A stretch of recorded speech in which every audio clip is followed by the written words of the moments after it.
이번 시간은 법륜 스님의 법문, 참회가 안 될 때 그때는 어떻게 해야 하나. 어느 한 신도분께서 질문을 드립니다.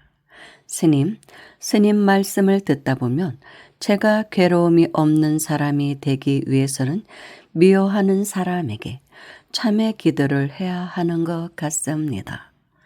그런데 저는 남편에게 참회의 마음이 생기지 않습니다. 남편의 입장이나 처지가 이해가 되기는 하지만 그래도 어느새 원망하고 있습니다. 어떻게 해야 참회의 마음이 일어날까요? 이렇게 남편을 미워하면서 기도해도 되나요? 법륜 스님의 답변입니다. 내가 누군가를 미워하면 내 마음이 괴롭습니다. 마음이 넓고 점잖고 고상한 사람이 되기 위해 참회하라는 게 아닙니다. 내가 참회하면 내가 괴롭지 않기 때문입니다. 그래서 내가 참회하는 것입니다. 아침부터 저녁까지 만나는 사람이 10명인데 그 10명을 다 미워한다면 그건 지옥입니다. 10명을 만나는데 10명을 다 좋아한다면 그럼 극락입니다. 같이 사는 남편을 미워하면 미워하는 본인이 제일 괴롭습니다. 남편이 담배를 피우건 술을 마시건 늦게 들어오건 그건 남편의 인생입니다.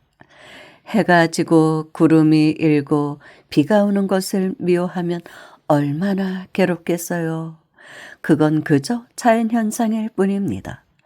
해가 지면 해가 지나 보다, 비가 오면 비가 오나 보다. 이렇게 날씨를 시비하고 미워하지 않듯이 상대를 있는 그대로 받아들이면 괴롭지는 않습니다. 그런데 그걸 일찍 들어오라든지 술 먹지 말라든지 담배 피우지 말라든지 나만 쳐다보라든지 그렇게 내 마음대로 하려고 하면 괴로워서 못 살게 되는 것입니다. 이렇게 잘못된 관점, 괴로움이 생길 수밖에 없는 어리석은 생각을 가지고 있으면서 남편을 고치려고 부처님께 빕니다. 그러고는 부처님이 자기 원하는 대로 해주지 않는다고 실망합니다. 이건 부처님이나 하느님한테 달린 문제가 아닙니다. 문제는 자기의 어리석음에 있습니다. 요즘 시대에는 남편이 마음에 안 들면 안 살아도 돼요. 굳이 마음에 안 들면 안녕히 계십시오 하면 되지. 남편을 미워하지는 마십시오. 살고 안 살고는 내 자유입니다. 그러나 남편을 미워하는 건 어리석은 행위입니다. 같이 살려면 미워하지 말아야 되고 같이 안 살 거면 미워할 이유가 없습니다. 미워하는 건 나의 어리석음에서 온 거지 상대의 행위 때문에 온 게 아닙니다. 그래서 미워하지 말라는 것입니다. 그런데 미워하지 않으려고 해도 자꾸 미워집니다. 그게 현실입니다. 담배를 끊고 싶은데 담배만 보면 자꾸 피우고 싶습니다. 이거랑 똑같은 겁니다. 미워하지 않으려고 해도 남편 얼굴을 보면 나도 모르게 미워지듯이 남편도 술 안 마시고 싶지만 사람들을 만나다 보니 마시게 되고 외박 안 하고 싶은데 친구랑 어울리다 보니 외박하게 되고 딴 여자 쳐다보지 않으려 해도 예쁜 얼굴 보니 쳐다보고 싶어지는 겁니다. 그러니까 제3자가 보면 참 바보 같다라고 생각하는데 본인은 안 되는 거죠. 그래서 인생이 괴로운 것입니다. 이런 괴로움에서 벗어나려면 이게 상대 때문에 그런 게 아니고 내 습관 때문이라는 걸 알아야 합니다. 담배 안 끊어지는 건 내 습관 때문이지 담배 탓이 아닙니다. 나는 안 피우려고 했는데 같이 있는 친구들이 피워서 나도 피웠다는 식의 핑계를 댈 것이 아니라 자기 습관 때문에 그렇다는 걸 알아야 합니다.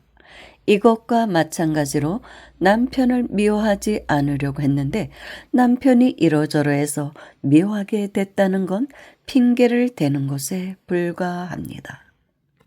그러니 자기 인생, 자기가 결정하면 됩니다. 그냥 미워하고 괴로워하면서 살고 싶으면 그렇게 살면 됩니다. 하지만 내 인생을 행복하게 바꾸려면 그 사람은 그 사람 인생을 사는 거다. 이렇게 받아들여야 합니다. 자기가 이렇게 저렇게 하겠다고 약속해 놓고는 못 지킵니다. 약속을 못 지키는 것도 현실입니다. 자기도 이래서는 안 되겠다 싶어서 안 하겠다고 약속은 했지만 그게 안 지켜지는 게 또 그 사람의 업입니다. 나도 내 마음대로 안 되는데 어떻게 남을 내 마음대로 하려고 합니까? 그러니 그렇게 안 되는 나를 보면서 남편을 그대로 인정하면 갈등이 적어집니다. 갈등이 적어지면 가정이 편안해집니다. 또 설령 나중에 헤어지게 되더라도 갈등이 없는 상태에서 헤어져야 후회가 없습니다. 남편이 미울 때 이걸 이치적으로 분석해 보면 남편은 그렇게 행동하고 말할 뿐입니다.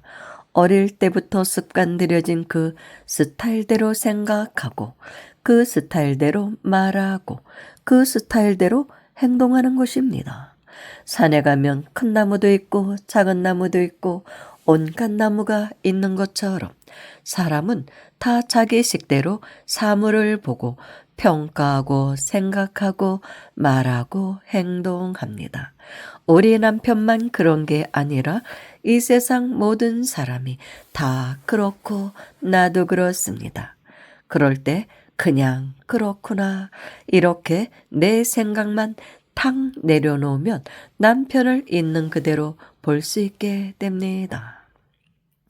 거기에 내 습관과 온갖 이해관계가 얽혀서 저러면 된다, 안 된다 이렇게 판단하면 내 마음에서 분노가 일어나고 짜증이 일어나는 것입니다.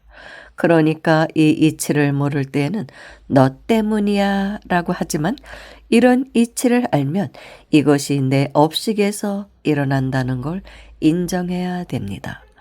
미움은 상대방의 말과 행위에 문제가 있어서가 아니라 그것을 바라보는 나의 관점, 내 업식으로부터 일어나는 것입니다.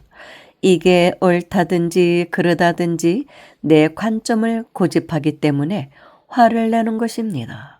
이런 원리를 모르고 기도를 하면 부처님한테 저 사람 좀 고쳐주세요 하고 기도하지만 원리를 알고 기도를 하면 아까 좀 다퉜는데 또 내 생각을 고집했구나 하고 나를 돌아보게 됩니다. 남편이 잘했다는 게 아니라 그걸 보고 짜증을 내거나 미워하는 건 내 문제라는 것입니다.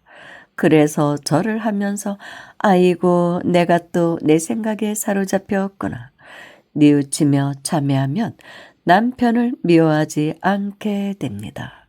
그런 원리를 알고 참회 기도를 해야 합니다. 참 법륜 스님의 법문은 늘 구구절절이 옳은 말씀이기는 한데 우리가 받아들이기 쉽지가 않은 것이 또 법륜 스님의 법문이기도 합니다. 가족이라는 게 그렇게 상대방이 하는 것을 보고 저것은 저 사람의 인생이지 하고 방관하는 것도 쉽지는 않죠. 자연스럽게 잔소리들을 하게도 되는데 그러기 전에 이제 나부터 바라보고 나부터 마음 공부를 하다 보면 바깥 경계도 바뀌지 않을까 이제 그렇게 생각하는 것이 좋을 것 같습니다. 실제로 내가 변하면 주변 환경도 변하고 가족도 변합니다. 보고 배우는 것이죠. 예, 그게 이제 그것이 바로 교육이 되는 것입니다. 자녀들도 그렇고 일단 나부터 바로 서자. 그러는 것이 가장 현명한 것이 아닐까 싶습니다. 감사합니다.